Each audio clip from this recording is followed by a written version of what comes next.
Good morning. और आज हम लोग बात करेंगे पर्यावरण एवं पारिस्थितिकी की। यहाँ पर हम लोग देखेंगे पर्यावरण एवं सतत विकास, पारिस्थितिकी, जैव विविधता, हरित गृह प्रभाव एवं जलवायु परिवर्तन, ओजोन परत क्षरण एवं वन्य जीव अभ्यारण्य एवं जैवमंडल रिजर्व, वैकल्पिक ऊर्जा, प्रदूषण, विविध। और सामान्य जानकारी में देखेंगे अंतर्राष्ट्रीय संगठन दिवस, पुस्तक, लेखक, कला एवं संस्कृति, खेलकूद और विविध। तो 150 प्रश्न होंगे। तो उम्मीद है आपने पर्याप्त स्टडी कर लिया होगा। तो चलिए हम लोग जो है यहाँ पर अब शुरू करते हैं क्लासेस को। पहले देखेंगे पर्यावरण एवं पारिस्थितिकी से पर्यावरण एवं सतत विकास। भारत में पर्यावरण संरक्षण अधिनियम पारित हुआ। ये पारित हुआ 1986 में। पर्यावरण संरक्षण अधिनियम कब पारित हुआ? ये पारित हुआ था 1986 में, 1986 में। विश्व पर्यावरण दिवस मनाया जाता है। ये मनाया जाता है 5 जून को। राष्ट्रीय पर्यावरण अभियांत्रिकी शोध संस्थान यानी नीरी अवस्थित है। ये अवस्थित है नागपुर में। पृथ्वी शिखर सम्मेलन का आयोजन किया गया था। रियो में किया गया था पृथ्वी शिखर सम्मेलन। यूएनईपी का मुख्यालय अवस्थित है। यूएनईपी का है नैरोबी में। ग्रीन पीस इंटरनेशनल का मुख्यालय अवस्थित है। ये अवस्थित है एम्स्टर्डम में। एनईए से आशय है। एनईए का फुल फॉर्म बताना है, क्या है ये? यह है national environment authority. Eco mark उन भारतीय उत्पादों को दिया जाता है जो पर्यावरण के प्रति मैत्रीपूर्ण हो। चलिए अब बात कर लेते हैं पारिस्थितिकी की। पारिस्थितिकी तंत्र की संकल्पना को प्रस्तावित किया था। ये किया था टॉन्सले ने। निम्न में से कौन सा एक पारिस्थितिकी संतुलन बनाए रखने में मदद नहीं करता? तो वनों को काटना ये मदद नहीं करता है। जो मदद करता है वह है वनारोपण, वर्षा जल प्रबंधन, जैव मंडल भंडार, ये सब करते हैं। पारिस्थितिकी तंत्र के जैविक घटकों में कौन उत्पादक घटक है? उत्पादक हैं हरे पौधे जो सूर्य के प्रकाश में भोजन बनाते हैं। निम्नलिखित वृक्षों में से कौन पारिस्थितिकी मित्र नहीं है? यूक्लिप्टस नहीं है। यूक्लिप्टस क्या है? जो मिट्टी को खराब कर देता है। पारिस्थितिक तंत्र में तत्वों के चक्रण को क्या कहते हैं? जैव भू रासायनिक चक्र बोलते हैं उसको।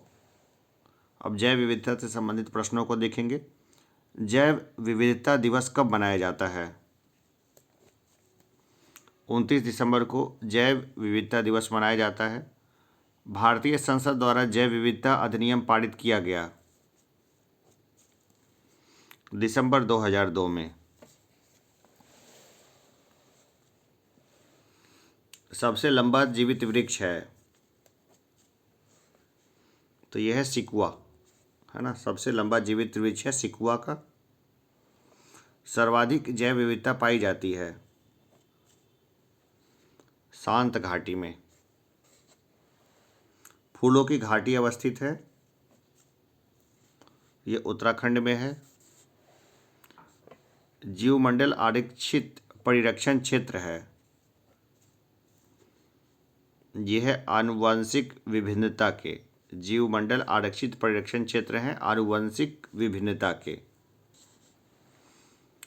टुमारोज बायोडाइवर्सिटी पुस्तक के या की लेखक या लेखिका हैं? तो यह है वंदना शिवा।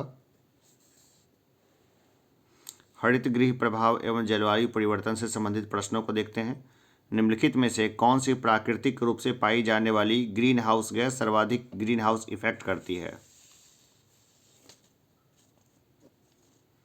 तो यह है, तो इसको बोले जलवाष्प सबसे ज़्यादा जो है ग्रीन हाउस इफेक्ट करेगी। कार्बन डेटिंग का दृष्टिकोण इनमें से किससे शुरू हुआ?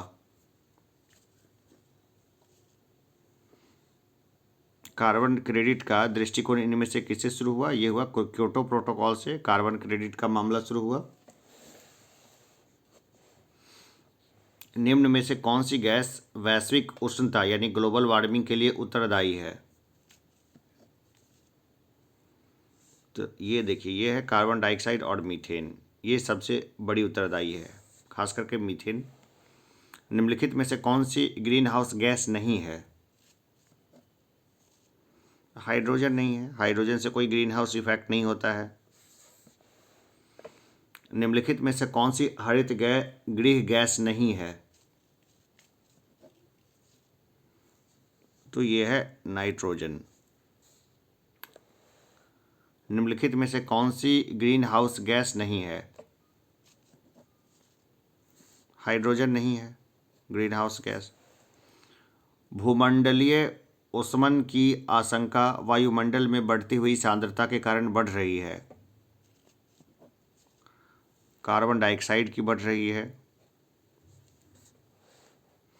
जुगाली करने वाले पशुओं से जिस ग्रीन हाउस गैस का निस्सरण होता है वह है,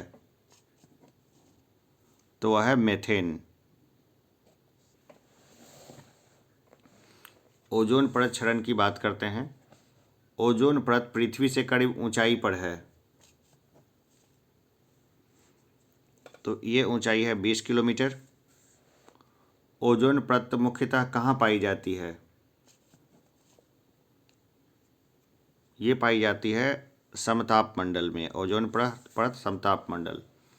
वायुमंडल में उपस्थित ओजोन द्वारा निम्नलिखित विकिरण अवशोषित किया जाता है। तो ये पराबैंगनी अवशोषित किया जाता है।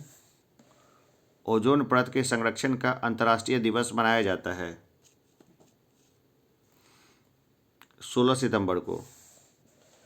निम्नलिखित में कौन सी गैस ओजोन परत के अवक्षय के लिए उत्तरदायी है? तो यह है क्लोरोफ्लोरोकार्बन। निम्नलिखित में से कौन सा एक ओजोन परत की क्षीणता के लिए उत्तरदायी नहीं है? विलायक के रूप में प्रयुक्त मेथिल क्लोरोफॉर्म। वन्य एवं वन्य जीव से संबंधित चीज़ों को देखते हैं। तो भारत में उपयुक्त पारिस्थितिक संतुलन बनाए रखने के लिए वनाच्छादन हेतु न्यूनतम संस्तुत भूमि क्षेत्र है, ये है 33%। 33% में अगर जंगल है तो ठीक रहेगा पर्यावरण लगभग। राष्ट्रीय वन नीति में भारत के कुल भौगोलिक क्षेत्र के कितने प्रतिशत पर वन रखने का लक्ष्य है? 1/3 पे रखने का लक्ष्य है। भारत के कुल क्षेत्रफल में वनों का क्षेत्रफल कितना है? देखिए लगभग 21% ही है ये, ठीक है ना। वनों का क्षेत्रफल कितना है? तो 21% है। वैसे इस डेटा को एक बार फिर से देख लीजिएगा कि कुछ बढ़ा घटा तो नहीं है। इस डेटा को अपडेट कर दीजिएगा, गूगल सर्च करिएगा, वहाँ से अपडेट कर दीजिएगा और मैं भी कमेंट बॉक्स में बता दूंगा। हमारे देश के निम्नलिखित राज्यों में से किस राज्य में वन का सर्वाधिक क्षेत्र है? यह है मध्य प्रदेश में। वन का सर्वाधिक क्षेत्र है मध्य प्रदेश में। भारत के किस राज्य में उसके क्षेत्र का अधिकतम प्रतिशत क्षेत्र वनाच्छादित है? मिजोरम में है कि सबसे ज़्यादा। फिर भी एक बार गूगल करके इसको भी अपडेट कर लेना है कि भाई क्या होगा। भारत में अति सघन वनों का सर्वाधिक क्षेत्र जिस राज्य में पाया जाता है वह है अरुणाचल प्रदेश है। अरुणाचल प्रदेश में अच्छी वर्षा होती है और सर्वाधिक क्षेत्र पाया जाता है सघन वनों का। वृक्षादित क्षेत्र सर्वाधिक है, यह पूर्वी दक्कन में। भारत के कुल भौगोलिक क्षेत्र में सघन वनावरण का प्रतिशत है? लगभग 12% है। भारत में मैंग्रोव का सबसे बड़ा क्षेत्र पाया जाता है? गुजरात तट के सहारे पाया जाता है। मैंग्रोव का दूसरा सबसे बड़ा क्षेत्र है ना, भारत में मैंग्रोव का दूसरा सबसे बड़ा क्षेत्र पाया जाता है गुजरात तट के सहारे। और पहला कहाँ पाया जाता है, ये जो है ना, मुझे एक बार कमेंट बॉक्स में बताइए कि पहला कहाँ है और दूसरा तो पाया जाता है कहाँ, गुजरात तट के सहारे। भारत में मैंग्रोव यानी ज्वारीय वन वनस्पति मुख्यतः पाई जाती है। तो देखिए ये आ गया सुंदरवन, ठीक है। लेकिन मेरा प्रश्न वही है, आप मुझे उस प्रश्न का उत्तर दीजिएगा। भारत के निम्न स्थानों में से कौन सा स्थान मैंग्रोव वनस्पति के लिए प्रसिद्ध है? यह है सुंदरवन। निम्नलिखित राज्यों में से किसके द्वारा अपना वन अपना धन योजना प्रारंभ की गई है? ये प्रारंभ की गई है हिमाचल प्रदेश के द्वारा। भारत में वन्यजीव संरक्षण अधिनियम किस वर्ष में लागू किया गया था? 1972 में लागू किया गया था।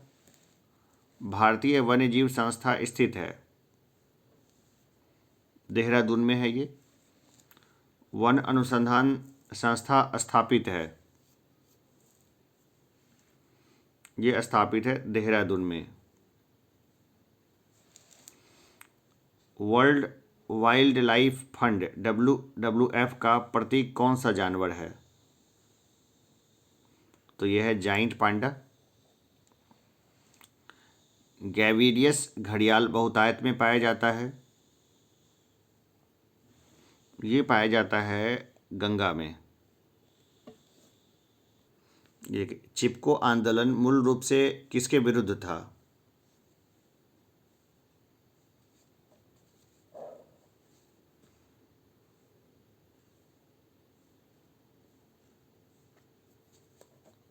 ये था वन कटाई के विरुद्ध था ये। विश्व वन्य जीव दिवस मनाया जाता है? ये मनाया जाता है 3 मार्च को। विश्व वन्य जीव दिवस मनाया जाता है, कब मनाया जाता है ये? तो ये मनाया जाता है 3 मार्च को। सरकार की बाघ परियोजना का उद्देश्य है? तो यह भारतीय बाघ को समाप्त होने से बचाना। वन ह्रास का मुख्य कारण है? औद्योगिक विकास। वन ह्रास का मुख्य कारण क्या है? तो ये है औद्योगिक विकास। राजीव गांधी वन्य जीव संरक्षण पुरस्कार नहीं दिया जाता है? साहित्यकारों को नहीं दिया जाता है ये, ठीक है ना, साहित्यकारों को नहीं दिया जाता है। बाकी जो दिया जाता है ये शैक्षिक तथा शोध संस्थाओं को दिया जाता है, वन एवं वन्य जीव अधिकारियों को मिलता है, वन्य जीव संरक्षकों को मिलता है। अमृता देवी स्मृति पुरस्कार किसके लिए दिया जाता है? वह है, तो देखिए ये मिलता है वन एवं वन्य जीवों की सुरक्षा के लिए।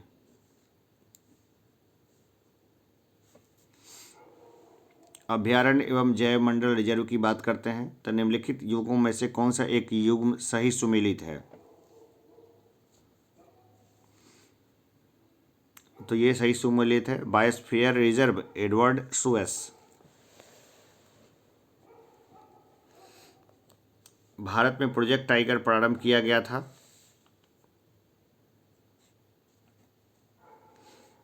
1973 में प्रोजेक्ट टाइगर प्रारंभ हुआ था। भारत का सर्वप्रथम राष्ट्रीय उद्यान कौन सा है? तो ये कॉर्बेट राष्ट्रीय उद्यान। राजीव गांधी नेशनल पार्क अवस्थित है?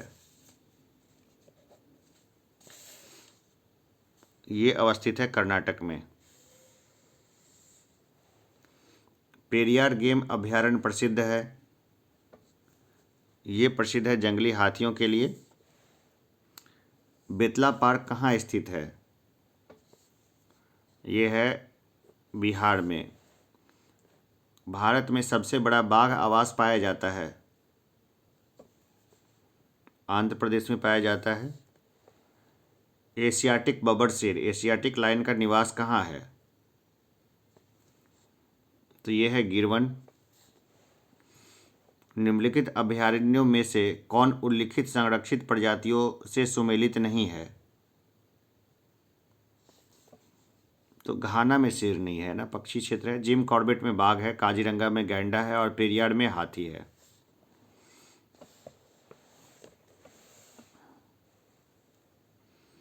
जैवमंडल आरक्षित परिरक्षण क्षेत्र है,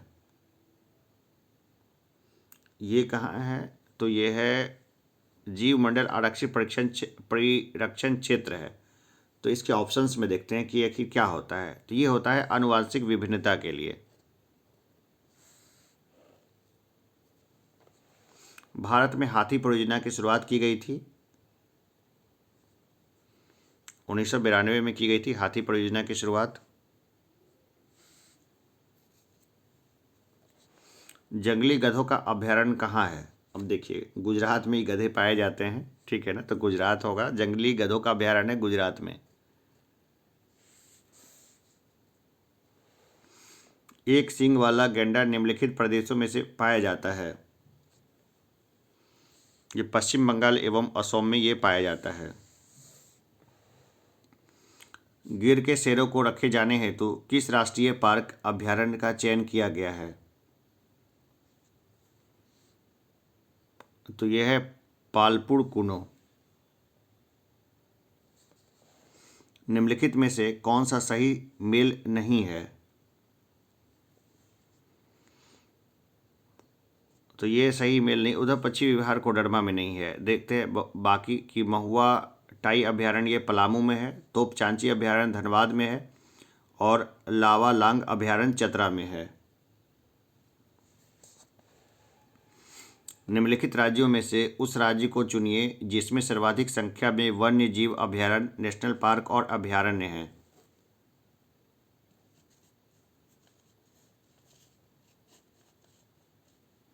तो देखिए, ये सबसे ज़्यादा मध्य प्रदेश में है। ये निम्नांकित राज्यों में से किसमें साइबेरियन सारस के लिए आदर्श प्राकृतिक निवास है? यह है राजस्थान में।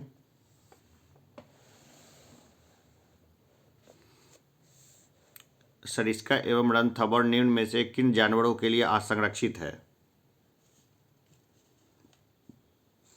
यह है बाघ के लिए संरक्षित। सलीम अली राष्ट्रीय उद्यान स्थित है? जम्मू और कश्मीर में स्थित है ये।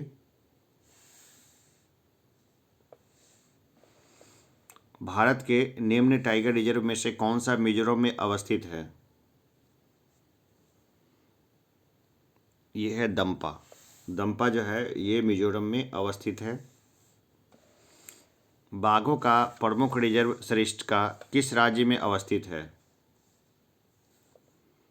ये है राजस्थान में। काजीरंगा किसके लिए जाना जाता है? ये गैंडा के लिए जाना जाता है काजीरंगा। असोम में मानस अभयारण्य जाना जाता है बाघों के लिए। असोम में मानस अभयारण्य जाना जाता है किसके लिए? तो ये जाना जाता है बाघों के लिए। कार्बेट राष्ट्रीय उद्यान अपना जल प्राप्त करता है? ये प्राप्त करता है रामगंगा से। कार्बेट को जो जल मिलता है ना, वो रामगंगा से मिलता है। बुक्सा बाघ अभयारण्य भारत के किस राज्य में स्थित है? ये है पश्चिम बंगाल में। चिनार वन्यजीव विहार अवस्थित है? चिनार वन्यजीव है केरल में। येलो स्टोन नेशनल पार्क अवस्थित है? येलो स्टोन है संयुक्त राज्य अमेरिका में। वैकल्पिक ऊर्जा से संबंधित प्रश्नों को लेते हैं कि निम्नलिखित में से कौन वैकल्पिक ऊर्जा का सबसे बड़ा संग्रहगार है? तो यह है सौर ऊर्जा। सबसे ज़्यादा वैकल्पिक ऊर्जा वहीं है। ऊर्जा के किस रूप में प्रदूषण की समस्या नहीं होती है?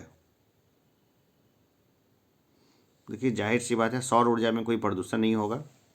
निम्नलिखित ईंधनों में से कौन सा न्यूनतम पर्यावरण प्रदूषण उत्पन्न करता है? तो ये है हाइड्रोजन। हाइड्रोजन जलने के बाद सिर्फ पानी निकालता है, बस हो गया काम। भारत में निम्नलिखित में से कौन नवीकरणीय ऊर्जा स्रोत सर्वाधिक संभाव्यता वाला है? यह है सौर शक्ति, क्योंकि यहाँ पर सोलर पावर की कमी नहीं है। अब प्रदूषण की बात करते हैं। निम्नलिखित में से कौन सा या कौन से अम्ल वर्षा के लिए उत्तरदायी हैं या हैं? तो यह है नाइट्रस ऑक्साइड एवं सल्फर डाइऑक्साइड। भोपाल गैस त्रासदी मिथाइल आइसोसाइनाइट मिक रिसाव की घटना हुई थी। ये हुई थी 3 दिसंबर 1984 को। लाइकेन सबसे अच्छे सूचक हैं वायु प्रदूषण के। लाइकेन्स किसके अच्छे सूचक हैं? यह है वायु प्रदूषण के। स्वचालित वाहन निर्वातक का सबसे अविषालु धातु प्रदूषक है। यह है लेड। विविध से संबंधित प्रश्नों को देखते हैं। एक घास स्थलीय पारिस्थितिकी तंत्र की खाद्य श्रृंखला में विभिन्न घटकों का सही क्रम है। देखिए, यह है पहले घास। घास को टिड्डा खाता है, टिड्डा को मेढक खा जाता है, मेढक को सर्प खा जाता है। खैर, ये फूड वेब उतना जो है सिंपल नहीं है, ये काफ़ी कॉम्प्लेक्स है, लेकिन कॉम्प्लेक्सिटी के ऊपर हम लोग यहाँ बात नहीं करेंगे। पारितंत्र की घटना उत्पादकता के क्रम में उनका निम्नलिखित में से कौन सा अनुक्रम सही है? ये अनुक्रम सही है। मैंग्रोव, घास स्थल, झील और महासागर। घटती उत्पादकता के रूप में हम लोग देखें तो उसमें है मैंग्रोव पहले, फिर इसके बाद घास स्थल आएगा, फिर झील, फिर महासागर आएगा।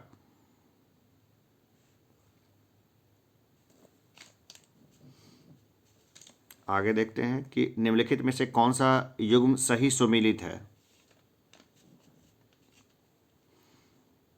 तो यह है नोकरेक मेघालय, ये सही सुमेलित है। भारत में एशियाई एक्स की सर्वाधिक संख्या है। आज केवल 20,000 से 25,000 तक एक्स सदाबहार वनों, शुष्क कटीले वनों, अनूप क्षेत्रों और घास के मैदानों में फैले हुए अपने प्राकृतिक आवासों में हैं। तथापि उनके प्रमुख आवास नम पर्णपाती वन है। भारत में एक्स की संख्या उत्तर पश्चिम भारत से लेकर जहां वे उत्तराखंड के देहरादून व नैनीताल तथा उत्तर प्रदेश के बिजनौर जिलों के वन विभागों में पाए जाते हैं, कर्नाटक और केरल राज्यों में पश्चिमी घाट और तमिलनाडु तक में फैली हुई है। केंद्रीय भारत में उनकी संख्या दक्षिणी बिहार और उड़ीसा में बटी हुई है। पूर्व में वे उत्तरी बंगाल, असम और कुछ अन्य राज्यों में दिखाई पड़ते हैं। इस उदाहरण में वर्णित प्राणी एक्स है।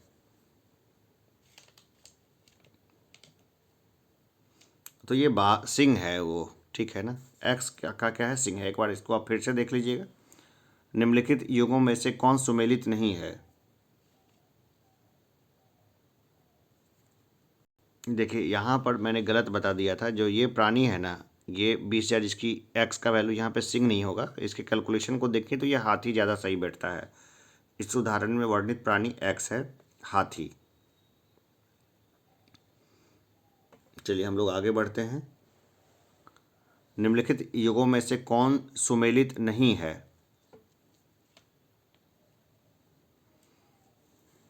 तो सिमलीपाल राष्ट्रीय उद्यान मध्य प्रदेश, ये सही सुमेलित नहीं है। निम्नलिखित में से कौन सा युग्म सुमेलित नहीं है?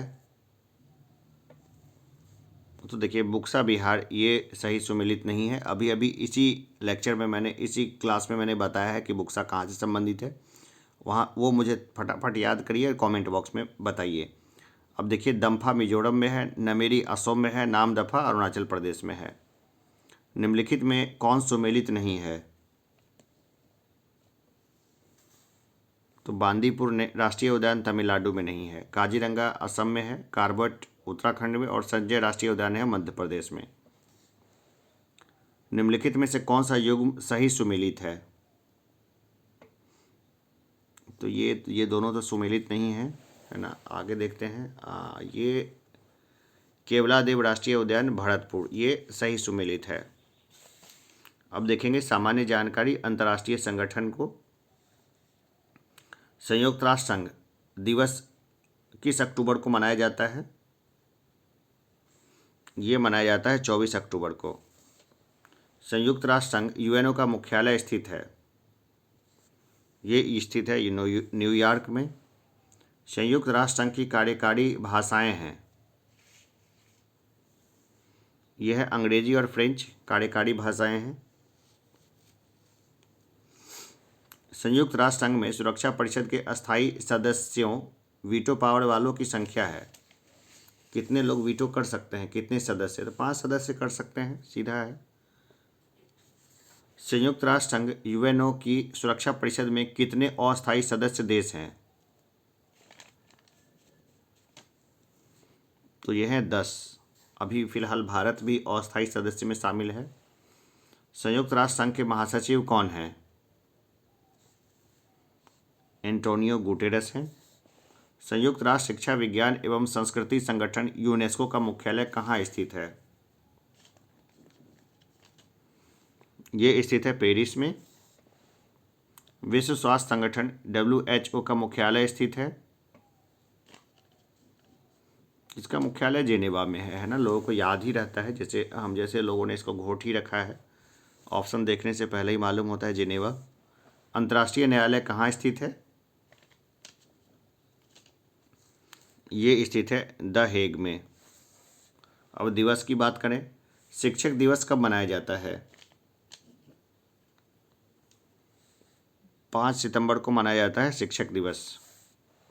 अंतर्राष्ट्रीय महिला दिवस निम्नलिखित तिथि को मनाया जाता है? ये मनाया जाता है 8 मार्च को।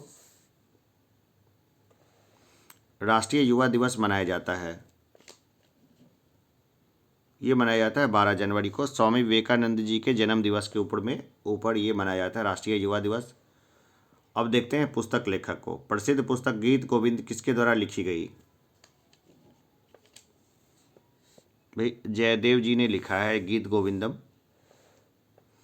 पंचतंत्र के लेखक हैं,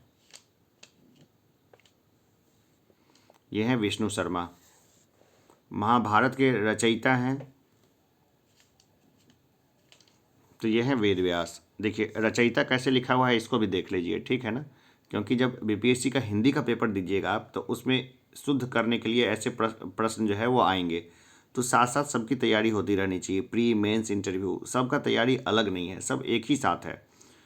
ये चलिए लास्ट में इसके बारे में मैं थोड़ा सा बता दूंगा, अभी हम सिर्फ इसी को देखते हैं। आनंद मठ नामक पुस्तक के रचयिता कौन है? ये है बंकिम चंद्र चटर्जी। अभिज्ञान शकुंतलम किसने लिखा था? अभिज्ञान शकुंतलम कालिदास का लिखा हुआ है। देवदास उपन्यास किसके द्वारा लिखा गया है? शरद चंद्र चटर्जी। मूवी भी बहुत अच्छी थी, देवदास मूवी, दोनों ही मूवी अच्छी थी, शाहरुख खान वाली भी और दिलीप कुमार जी वाली भी। निम्नलिखित में से किसने the wings of fire an autography पुस्तक लिखी है? ये लिखी है डॉक्टर APJ अब्दुल कलाम ने, हमारे मिसाइल मैन और राष्ट्रपति रहे हुए हैं हमारे। उपन्यास वार एंड पीस के लेखक कौन हैं? ये हैं लियो टॉल्स्टॉय। लज्जा की लेखिका कौन है? ये हैं तस्लीमा नसरीन।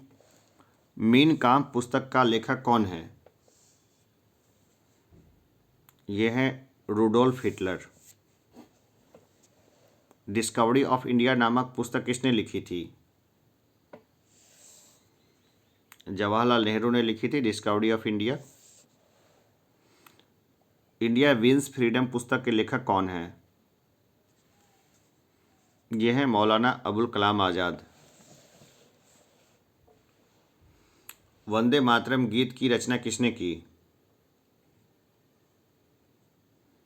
बंकिम चंद्र चट्टोपाध्याय ने अपनी किताब जो है ना उसमें इसकी रचना की थी, आनंद मठ में। सन्यासी विद्रोह के ऊपर में इसका लिखा हुआ बुक है ये। कला एवं संस्कृति की बात करें तो कुचिपुड़ी की उत्पत्ति कहाँ से हुई है? कच्ची पुड़ी यानी कच्चा पुड़ी, आंधे लोग कच्चा पुड़ी बना देंगे तो आंध्र प्रदेश इसका हो गया मामला। याद रखने के लिए है ये। कथकली किस राज्य का लोक नृत्य है? कथकली, कली आ गया केरल। भरतनाट्यम किस राज्य की प्रसिद्ध नृत्य शैली है? यह है तमिलनाडु। भरतनाट्यम तमिलनाडु काफ़ी मशहूर है। मोहिनी अट्टम नृत्य का उद्भव किस राज्य में हुआ? ये हुआ केरल में। भांगड़ा किस प्रदेश का लोक नृत्य है? पंजाब। भांगड़ा पंजाब। यामिनी कृष्णमूर्ति का संबंध है? यह भरतनाट्यम नृत्य से है यामिनी कृष्णमूर्ति का संबंध। नृत्यांगना सोनल मानसिंह प्रमुख रूप से संबंधित है? यह है भरतनाट्यम से।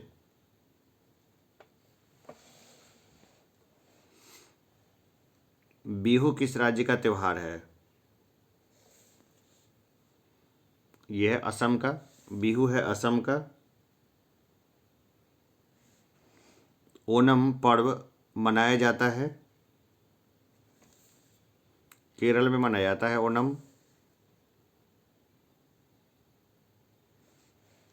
प्रसिद्ध रथ यात्रा महोत्सव कहाँ होता है? ये होता है पुरी में। जिस तरह तमिलनाडु में फसल कटाई पर पोंगल मनाया जाता है उसी तरह उत्तर बिहार में कौन सा पर्व मनाया जाता है? यह है मकर संक्रांति। उस्ताद जाकिर हुसैन किस वाद्य यंत्र से संबंधित हैं? ये तबला से संबंधित हैं। पंडित रविशंकर किस वाद्य यंत्र से संबंधित हैं? सितार से संबंधित है पंडित रविशंकर। अल्लाह रखा किसके वादन के लिए प्रख्यात थे? ये तबला वादन के लिए प्रख्यात थे अल्लाह रखा। बिस्मिल्लाह खान संबंधित थे? शहनाई से। अब खेलकूद की बात कर लेते हैं। आधुनिक खेलों का सर्वप्रथम आयोजन कब हुआ था? 1896 ईस्वी में। आधुनिक ओलंपिक खेलों का सर्वप्रथम आयोजन हुआ था 1896 में। आधुनिक ओलंपिक खेलों का सर्वप्रथम आयोजन कब हुआ? ये 1896 में ये शुरू हो गया। साइटियस, अल्टियस एवं फोर्टियस शब्द संबंधित है? ये सब संबंध जो है ना ये है ओलंपिक से, है ना। इस तीनों का मतलब ये हो गया खूब तेज, खूब ऊंचा, खूब बड़ा, इस तरह करके कुछ है। इसका मतलब है एग्जैक्ट मीनिंग मैं फिर कभी बता दूंगा। ओलंपिक 2020 का आयोजन कहाँ होगा? ये देखिए, ये 2020 क्या ओलंपिक जो है ना वो टोक्यो में होने वाला था, लेकिन वो टोक्यो में नहीं, वो मतलब 2020 में नहीं होकर के 2021 में हुआ। ओलंपिक 2020 का आयोजन कहाँ होगा? तो ये होगा जापान टोक्यो में। ये हो चुका है और 2021 में हुआ ये कोविड को लेकर के। वर्ष 1988 में कौन सा खेल 64 वर्ष बाद वापस ओलंपिक खेलों में शामिल हुआ? इसको बोलते हैं कनोइंग खेल, ठीक है ना। ये खेल जो था ना 64 वर्ष के बाद ओलंपिक खेलों में शामिल हुआ है। ग्रीष्मकालीन कालीन ओलंपिक 2004 कहाँ हुआ था? ये हुआ था एथेंस में। 2004 का ओलंपिक हुआ था एथेंस में। चूँकि एथेंस में हुआ था इसलिए ये थोड़ा सा जो है महत्वपूर्ण है, उतना भी नहीं है। ये 2024 के कहाँ होंगे, 28 के कहाँ होंगे और 32 के कहाँ होंगे, ये सब प्रश्न भी महत्वपूर्ण है ओलंपिक में, जिसको करंट में हम लोग देख चुके हैं। बांग्लादेश की संसद का नाम क्या है? यह है जातीय संसद। विक्रम साराभाई अंतरिक्ष केंद्र कहाँ स्थित है? ये स्थित है त्रिवेंद्रम में। चंद्रमा पर उतरने वाला पहला व्यक्ति कौन था? ये था नील आर्मस्ट्रॉन्ग। गुलाबी शहर के नाम से कौन सा शहर जाना जाता है? ये है जयपुर। गुलाबी शहर के नाम से कौन सा शहर जाना जाता है? ये जाना जाता है जयपुर। जापान की मुद्रा क्या है? जापान की मुद्रा है येन। ठीक है ना, जापान की मुद्रा क्या है? ये येन है। देखिए, अब जो बात छूट गई थी उसको मैं कर देता हूँ। जो लोग जाना चाहे वो जा सकते हैं, क्लासेस ख़त्म हो गई है अभी। प्री मेंस और इंटरव्यू, इस तीनों की जो तैयारी होती है ना, वो समझिए अलग अलग नहीं होती है। इन तीनों की तैयारी जो है ना, वो लगभग साथ ही होती है। प्री में बहुत कुछ पढ़ना पड़ता है, लेकिन उसमें बहुत सारे ऐसे पॉइंट्स होते हैं जो मेंस में काम आ जाते हैं, मेंस राइटिंग में और बाकी जगह पे। और इंटरव्यू के लिए जो जिस तरह से आप अपने आसपास बातचीत करते हैं, जिस तरह से अपनी तैयारी करते हैं, जैसा आप कपड़ा पहनते हैं, आसपास के लोगों से बातचीत करते हैं, उसमें क्या है, आपकी इंटरव्यू की तैयारी होती रहती है। एक दिन में या रातों रात इंटरव्यू के लिए तैयार नहीं किया जा सकता है। उसी तरह प्री या मेंस के लिए भी रातों रात तैयार नहीं किए जा सकते हैं। ये सब एक सतत प्रक्रिया है, लगातार ये चलती रहती है। तो चलिए, हम भी कोशिश करेंगे कि आपको इस रास्ते पर लगातार चलाते रहें। अभी के लिए इतना ही, फिर मिलते हैं एक छोटे से ब्रेक के बाद।